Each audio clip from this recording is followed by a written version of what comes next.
Jadi kelompok kami mengambil berita disintegrasi yang terjadi di Indonesia dengan judul berita Hak Minoritas terkait Multikulturalisme.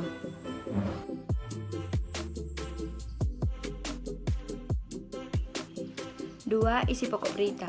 Tantangan besar mengenai masalah etnisitas atau hak minoritas terkait multikulturalisme di Indonesia telah lama terjadi dan melibatkan warga negara atau warga masyarakat Indonesia. Terjadinya masalah ini karena Indonesia tidak berhasil menghadapi atau menaklukkan tantangan etnisitas yang berakibat fatal bagi disintegrasi bangsa. Keanekaragaman makin diperumit karena faktor geografi Indonesia yang kepulauan dan penduduknya tinggal terpisah, sehingga mendorong potensi desintegrasi meningkat. 3. Kaitannya dengan jenis integrasi.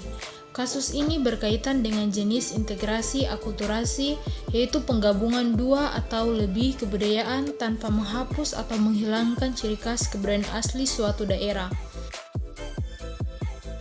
4. Faktor sejarah Indonesia.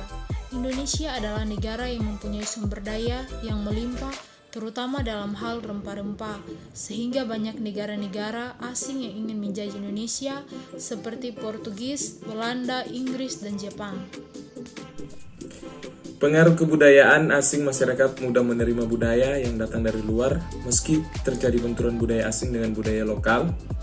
Masuknya budaya asing ini menjadi salah satu faktor yang memperkaya budaya dan membuat masyarakat Indonesia menjadi masyarakat multikultural.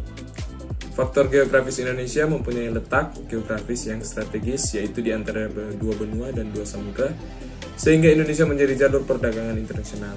Sebagai jalur perdagangan, banyak negara-negara Asia yang datang ke Indonesia dengan tujuan berdagang, seperti Cina, India, Arab, dan negara-negara Eropa.